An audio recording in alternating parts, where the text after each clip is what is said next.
warahmatullahi wabarakatuh. Bismillahirrahmanirrahim. Rabbi shrah li sadri wa yassir li amri wahlul 'uqdatam min lisani yafqahu qawli. Allahumma shalli wa sallim ala habibika Mustafaka Muhammadin wa ala alihi wa sahbihi asma'in, nama ba'du. Ingkang sangat kula hormati Kiai Haji Rasyid bin Abdul Ubab bin Maimun Zubair. Seteng mriki wonten kanca-kanca alumni, wonten Kiai Manan, wonten Kiai Sulhan, wonten Pak Sukron, Pak Mukhlisin, sedanten Kiai Abdul Jalil, Kiai Muslihan, wonten Gus Sobah, sedanten ingkang kula hormati. Ini mboten niat diskriminasi, tapi niki prioritas santri sarang. Nanti kalau ngaji serius 20 menit. Niki kalau seneng jajar Pak sinten Sukron deh.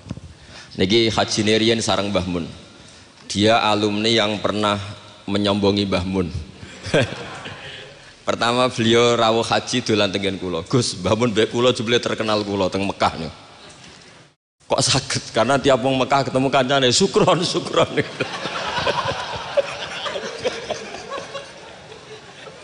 Dan itu beliau matur ke Mbah Mun, Mbah kula tuh mriki terkenal Mbah. Kok iso Kron? Tiang-tiang mulai Sukron. Ini alumni yang luar biasa niki. Kakak kelas kula 2 kelas. Nggih. Niki nggih kanca kula, nggih musuh kula.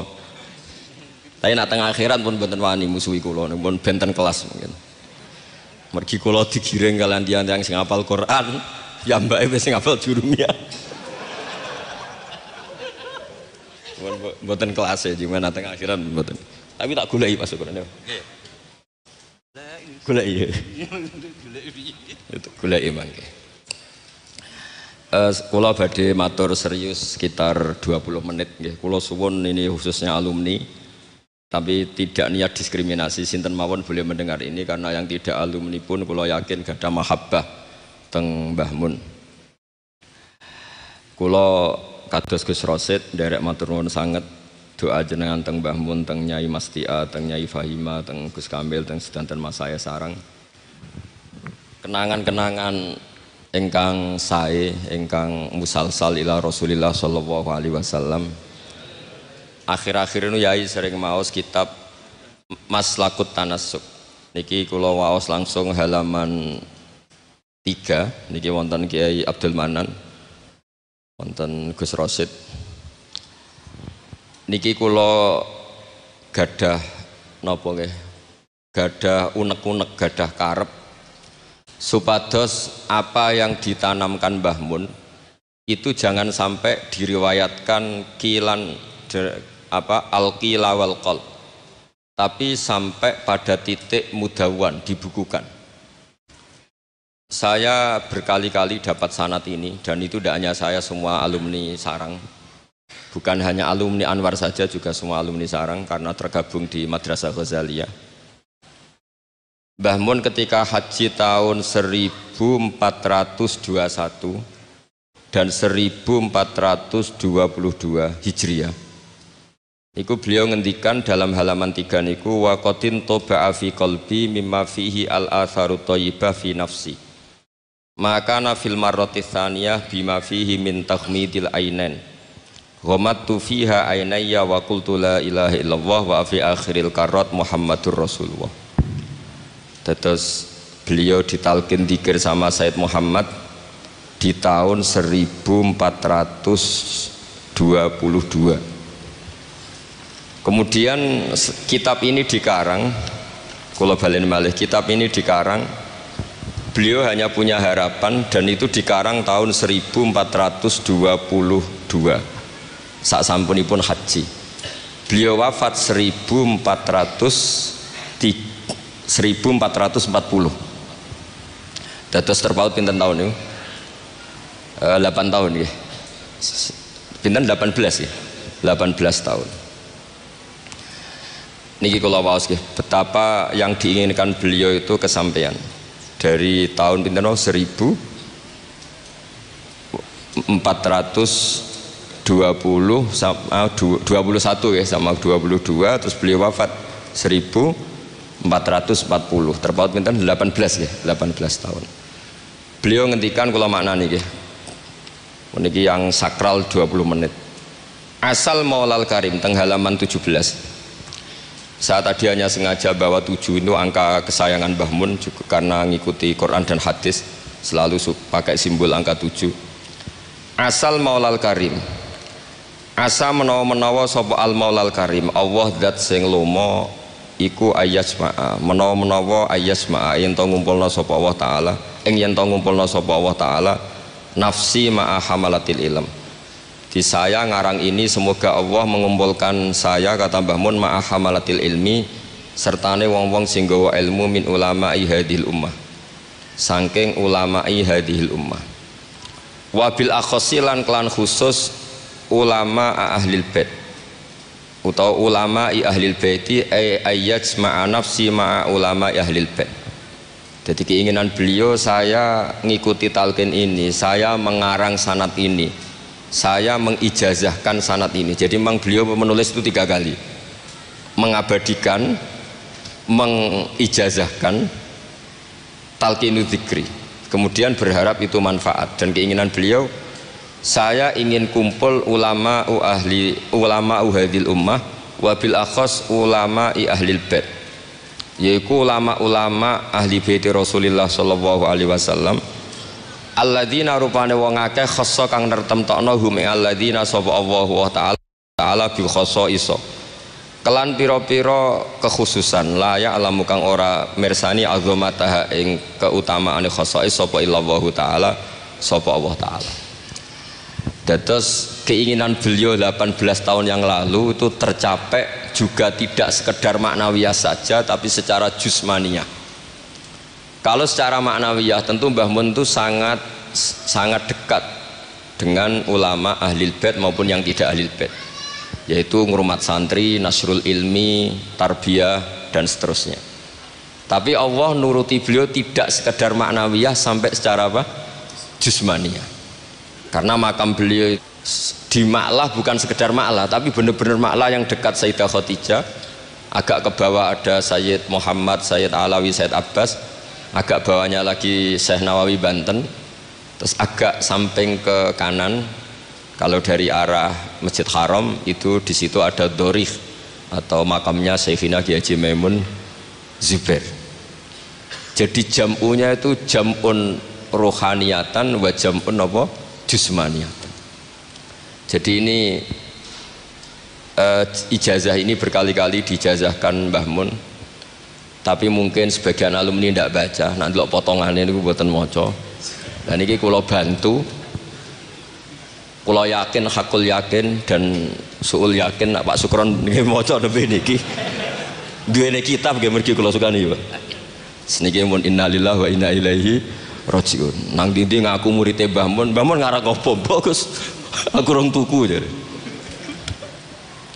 Tapi niki penting kalau aturaken ulama, saya berkali-kali bilang kenangan dari Rasulullah Shallallahu Alaihi Wasallam itu harus ditulis, karena hanya dengan ditulis ilmu itu abadi. Nggak boleh riwayat itu hanya berdasar karena kamu hafalan mundobit itu terus tidak nulis, tidak boleh. Kita itu punya pengalaman buruk dan itu eman betul. Gini ku fiqhul Les bin Sa'ad. Al-Les afqahu min Malik. Dewi Imam Syafi'i. Al-Les afqahu min Malik. Illa anna ashabahu dayya'uhu, kata Imam Syafi'i. Lais itu orang paling alim, alimu Misra, faqihu Misra. Itu kalau debat sama Imam Malik itu berjilid-jilid.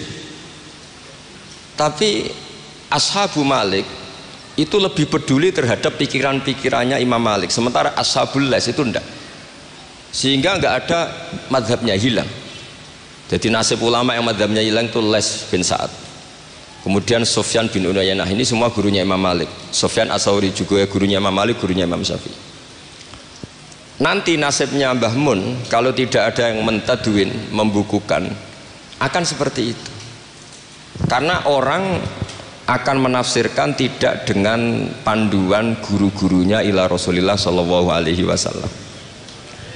Saya masih ingat ketika ini betapa luar biasanya Mbah Mun tentang tafsir. Seperti yang dikatakan Gus Rosid tadi, Mbah Mun itu putra Mbah Zubair, tapi ngaji sama orang ahli tafsir, ahli Quran, Said Alawi. Sehingga Habib Salim Asy-Syatiri itu punya karangan ya tentang tafsir, namanya An-Nafahat Al-Haramiyah atau Al-Fawaid Asy-Syatiriyah. Kalau gadah kitab sekitar 2 jilid. Mbah Mun itu dulu ngajar kita Faidul Khobir fi ulumil Quran, fi ulumit tafsir. Rian ngajar seminggu 2 kali di MGS. Ini Pak Sukron ya termasuk alumni MGS, berarti pernah sekolah berapa kali Pak diulang Mbah Mun? Seminggu 2 kali. Jeleng seminggu 2 kali. Khatam. Tak kok khatam gak boleh. Jujur itu baik. Jadi jujur itu baik. Nah, barokahnya mudawan, saya beri contoh satu, betapa resikonya andekan ilmu itu tidak mudawan. Ya kayak Khawarid itu orang yang ibadahnya khusyuk, tapi itu kecelakaan bagi sejarah umat. Sampai Nabi ngendikan syarru hadil ummah al Khawarid syarrul khalqi wal khaliqah. Orang Khawarid itu buruk-buruknya makhluk, ini Kak sabda Rasulullah Shallallahu Alaihi Wasallam. Karena orang Khawarid itu menganalisis nubuwah itu dengan pikirannya sendiri, bukan dengan pikiran sing mudawan musalsal ila Rasulillah Shallallahu Alaihi Wasallam. Saya beri contoh yang paling gampang. Ketika corong semangat tawaf, tapi Nabi unik, semua sahabat itu tawafu mus'atan, semua tawaf secara jalan kaki. Padahal kayak apa kita diusir dari Mekah, kayak apa kita meninggalkan Mekah secara tidak terhormat. Mestinya Fathu Mekah yang diperjuangkan mati-matian itu menjadikan hal yang luar biasa. Dan kita punya kaidah al-ajur bi qadrit ta'ab, bahwa pahala itu sesuai tingkat kesulitan. Tapi Nabi itu unik, semua sahabat itu tawaf jalan, tapi Nabi itu tawaf rakiban. Nabi dengan santainya naik unta, kemudian beliau tawaf. Itu andekan tidak ditadwin, tidak dibukukan oleh ulama-ulama, termasuk Imam Nawawi yang ngarang Majmu', maka orang Khawarij atau yang sejenisnya, nggak usah diterjemah garis keras atau garis apa nanti sensitif, pokoknya Khawarij dan sejenisnya. Dan itu di Mekah, jadi kamu jangan ngait-ngaitkan dengan Indonesia. Itu mesti menafsirkan kok enak Nabi lengas-lengas numpak unta sing liyane melaku. Tapi barokahnya tafsiran ulama itu dibukukan.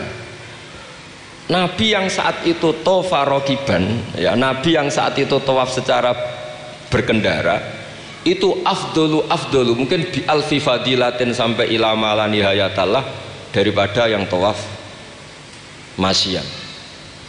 Karena yang tawaf berjalan itu hanya melakukan satu kaidah bahwa al ajru bi qadrit ta'ab. Tapi itu punya resiko fikih jangka panjang. Andai kan Nabi ikut tawaf jalan, maka akan dianggap syarat sahnya tawaf harus berjalan. Dan itu kita kesulitan ketika kita setengah lumpuh, setengah sakit.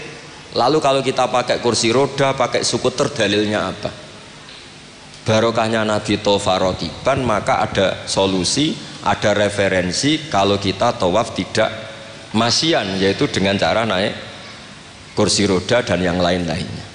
Maka ketika Imam Nawawi, maka yang dilakukan Nabi itu fardun alaihi, Nabi melakukan itu harus, karena Nabi harus menjelaskan ke umat bahwa tidak termasuk syarat sahnya tawaf adalah secara berjalan, tapi naik juga boleh. Itu andekan tidak ditadwin oleh ulama, maka pikiran ini tidak sampai kita. Dan kita rodok-rodok Khawarij, kok enak Nabi, padahal Nabi pas itu ya sehat. Nah sama, ketika Mbah Mun ngersakno Gus Yasin jadi wakil gubernur, juga abahnya Gus Rosid ini, Gus Subab kerso jadi DPR RI, Gus Kamil ya ketua DPR Rembang. Itu maka menjadi fikih bahwa ulama itu tidak harus berhadapan-hadapan dengan negara. Buktinya orang sekali Mbah Mun, putrane diminta disuruh mengkhidmati negara. Sehingga harus menjadi tradisi besar bahwa ulama dan umarok tidak harus berbenturan. Bukan masalah menangkal. Coba kalau itu tidak ada rawinya, paling golek gaji, paling golek duit. Lah itu kan ruwet. Itu tafsiran Khawarij.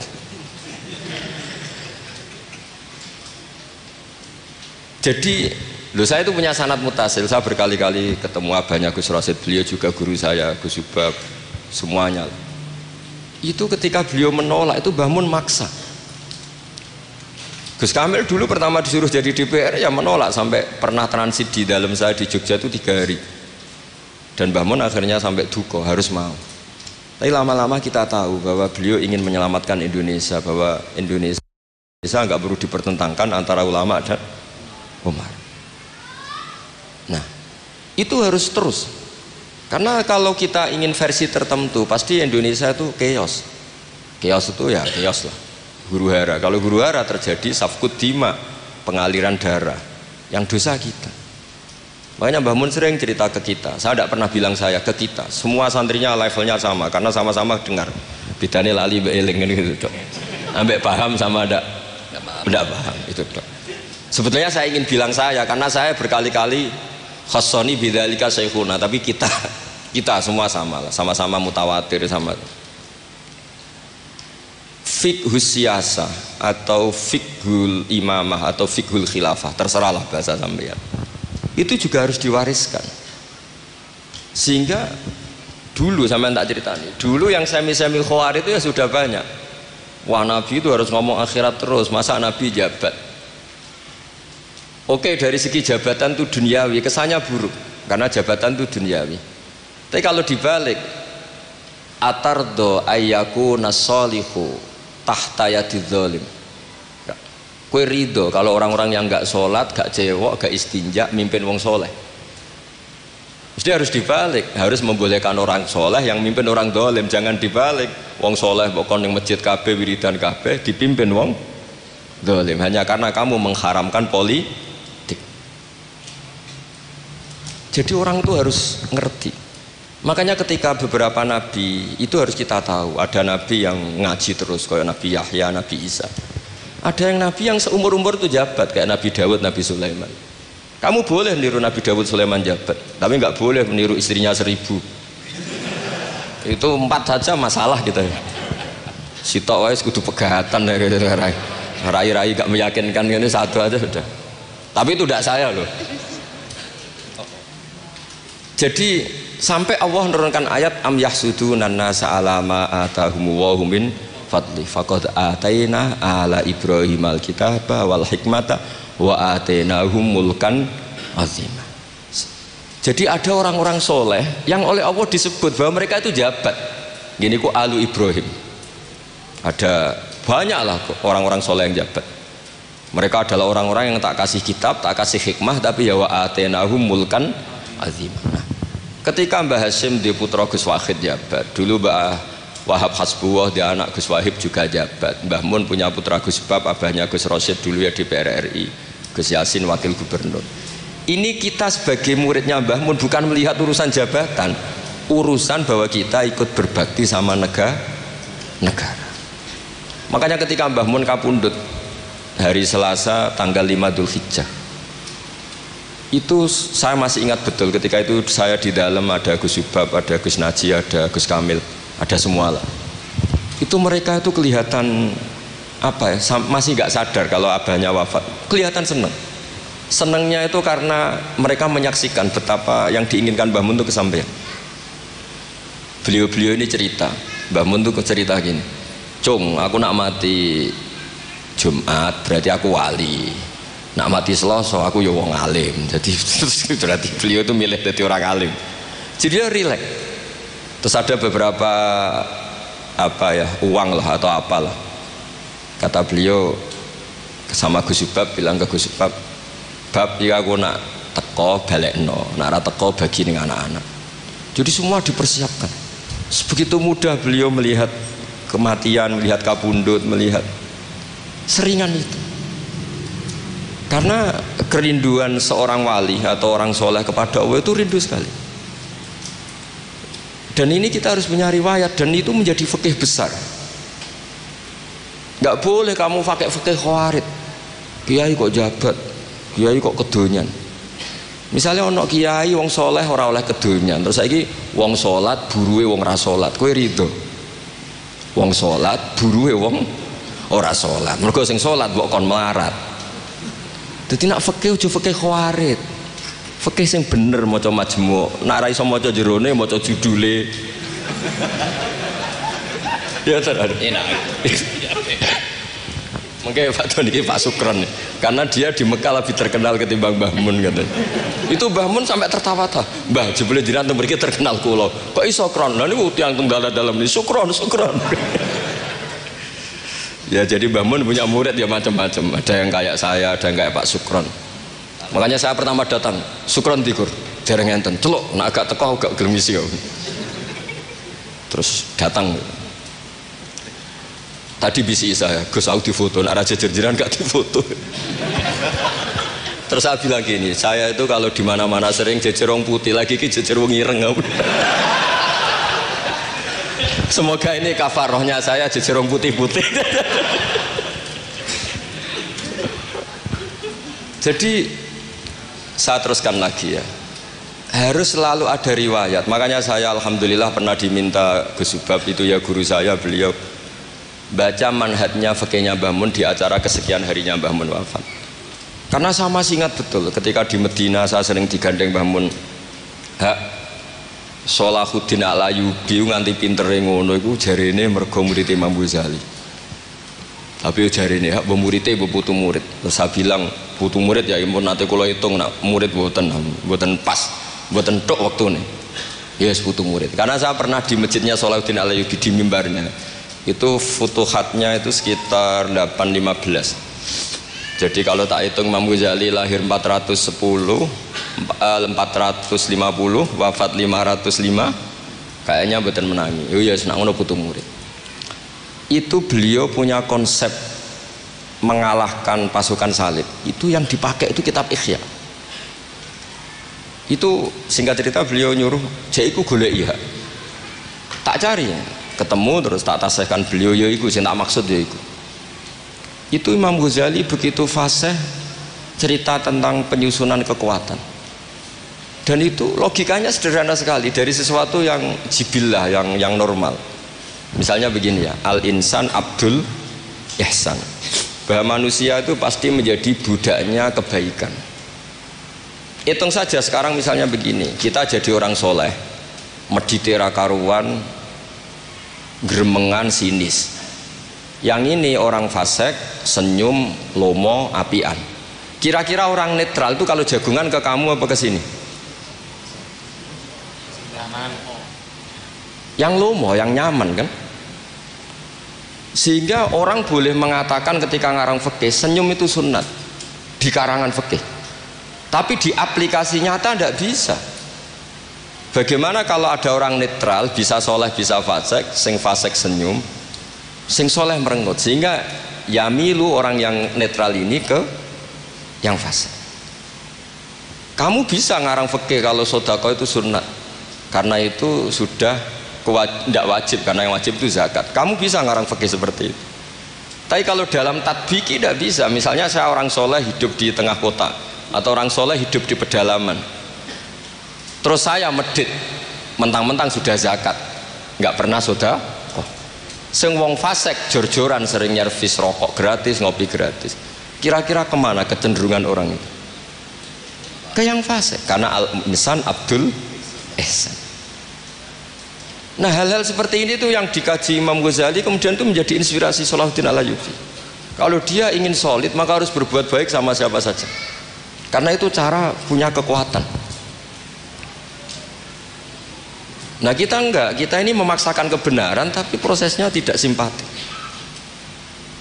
Makanya kata para mufassir, walaupun tafadzur ghalidhal qalbi lan faddu min khaliq, itu kata para mufassir, hada sayyidul khalqi wa hada ahabbul khalqi ilallah.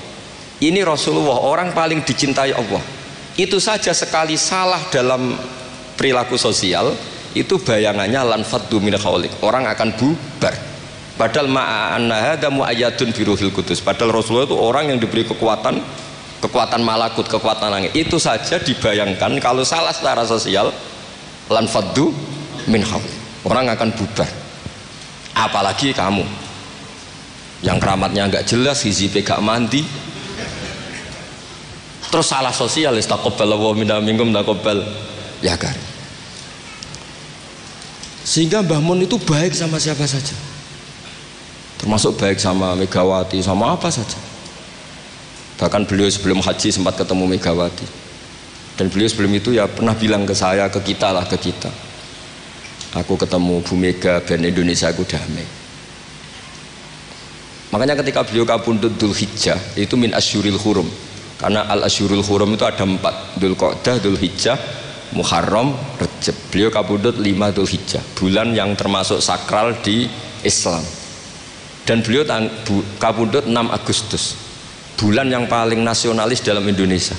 Jadi Allah memilihkan beliau bukan sekedar tempatnya di Ma'lah, tapi pakai bulan yang paling sakral sesuai konteks masing-masing. Dalam religius Dzulhijjah itu sakral, dalam nasionalis Agustus itu sakral. Kayak apa Allah memilihkan beliau. Makanya ini saya cerita ya, saya mungkin 10 menit lagi, sampean santai aja, ini enggak ganggu lama-lama supaya enggak ribet. Makanya diantara yang ditulis beliau tentang jabatan, tentang jabat, nah ini cerita saja. Beliau menulis keling tau ora sekarang halaman 37. Nanti kalau yang nggak paham ngaji sama Pak Sukron, sudah tak ijazahi tadi. Kobil tuh ya. Jadi nanti yang nggak paham, iya itu nanti. Kau cobain. Apa? Kau jaluk deh. Kau lihat dijaluk Melaya sudah sah ke? Sah. Ini konco kula mulai teng sarang ngantos nate bodo-bodo tegen kula tanggal 3 Syawal. Ini Pak Sukron nih, Gus, gue nak jadi kiai jogeman kaya aku. Tak pikir apa? Ceritanya gini Gus Rosid, dia itu kiai, mungkin kiai debutan. Dia dengan santainya cerita, man soma Ramadan summa atba'ahu sittan min Syawal faka'annama somat daro kullah. Jadi puasa Ramadan kemudian puasa 6 hari Syawal, maka seakan-akan puasa tahun. Singkat itu ada orang lugu puasa tanggal 2 ini. 2 Syawal puasa. Soan Pak Sukron pas kiai ini rokok. Terus kata orang lugu tadi, getun Pak aku anut jenengan. Jebule jenengan gak poso. Saya bilang, lah opo ke dalil ngono barang lah opo. Dalil liyane ya kena ngono. Tapi itu kearifan, menurut saya dia cerita itu kearifan. Maka ini warning ya, siapapun yang ngiyai jangan dalil sesuatu sing ra iso ngakoni.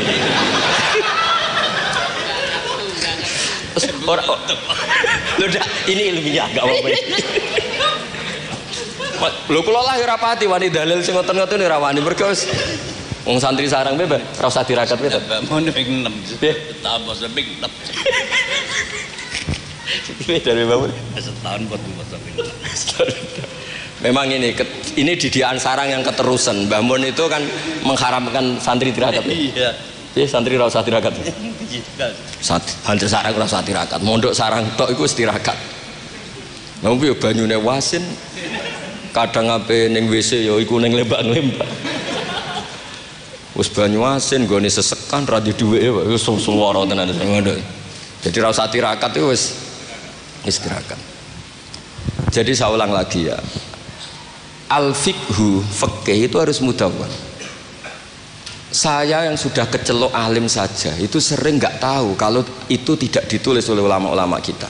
Kayak tadi, kenapa Nabi tofa rokiban, padahal Nabi juga yang mengajari al-ajru bi qadrit ta'ab. Andai kan Nabi tidak tofa rokiban, maka kita akan kesulitan nyari referensi bagaimana hukumnya tawaf pakai kursi roda. Barokahnya mudawwan dianalisis oleh Imam Nawawi dan seterusnya bahwa Nabi tofa rokiban adalah wajib bagi beliau untuk memberi pelajaran bahwa itu sah. Coba kalau nggak ada penjelasan itu, mungkin orang menduga-duga Nabi ku piye dipek menangi dewe, khawarit sama nanti pikiran. Dan itu harus ada yang mudawwan. Sama seperti Nabi Daud, Nabi yang jabat, Nabi Sulaiman, Nabi yang jabat, supaya jabatan itu tidak tunafis solahiyah, bahwa jabat itu tidak berlawanan dengan kesolehan. Nyatanya banyak orang soleh yang jabat, tentu yang tidak jabat lebih banyak. Isra tak belo, sekolah Pak Sukron ya soleh tapi buatan jabat, cuma soleh sampai kuat ngantek kapan ya ora roh. Nah sini yang halaman ini terakhir, masih 7 menit ini, 37. Hada summa idza nazarna ilal adarisan. Kula waca. Bismillahirrahmanirrahim. Wal mamlakatani al ukhrayani allatani mazalata qaimataini ilal yaum ani al mamlakatal hasyimiyah al urduniyah wa mamlakatal maghrib tawallahuma al hasaniyuna aidan. Artinya Mbah Mun cerita bahwa banyak orang-orang soleh bahkan min dzurriyyati Rasulullah sallallahu alaihi wasallam dan mereka jabat jadi raja, yaitu pasnya di Maroko adalah rajanya Al-Hasani, apa? Hasani. Juga di Ordon, di Jordan itu rajanya Al-Hasani. Intinya Mbah Mun mau ngendikan kamu jangan anti jabatan, banyak orang-orang soleh yang jabat, bahkan bukan sekedar soleh tapi itratu Rasulillah, al-itra at-tahira, itratu Rasulillah sallallahu alaihi wasallam. Ini dan beliau menulis itu. Wal mamlakatani al ukhrayani allatani mazalata qaimatain ilal yaum ani al mamlakatal hasyimiyah al ordoniyah wa mamlakatal maghrib tawallahuma al hasaniyah itu. Hada tsumma idza nadzarna ilal adarisah. Adarisah itu Sayyid Idris. Sayyid Idris itu al Hasani ya. Jadi al Hasani yang paling populer di Maroko namanya apa? Al Idris. Makanya disebut adarisah. Yang dzurriyyahnya al Idris disebut apa? Adarisah. Kayak yang bermadzhab Hambali disebut Hanabilah. Nah, summa idza nazarna ilal adarisa wajadna anna ba'dhum minhum wasalu ila sultanah war riyasah faqad sabaqa an assasa Sayyid Idris bin Abdillah daulatan azimatan fil maghrib wa nudiya bis Sayyid Muhammad As-Sanusi malikan ala Libya. Jadi ini ya saya mau cerita Mbah Mun itu satu khazanah besar, melahirkan murid-murid yang alim alamah ya banyak sekali nggak bisa dihitung, melahirkan murid yang bahkan putra yang cakap politik banyak. Siapa yang nggak ngakui alimnya Gus Najih, siapa yang nggak ngakui fleksibelnya Gus Subab di jabatan Gus Kamil, itu nggak bisa terhitung. Makanya ini khazanah besar, tidak usah dibentur-benturkan, ada yang nekuni alim, ada yang nekuni jabatan, semua itu untuk li'ilain apa? Kalimatillah. Jadi ini nggak ada masalah. Wonten sing konaah Bapak Sukron wis urip wis menengah wis urip ngono wis. Tapi tadi sudah tak ijazahin. Nanti pokoknya ini kalau nggak paham tanya Pak Sukron. Pun assalamualaikum warahmatullahi wabarakatuh.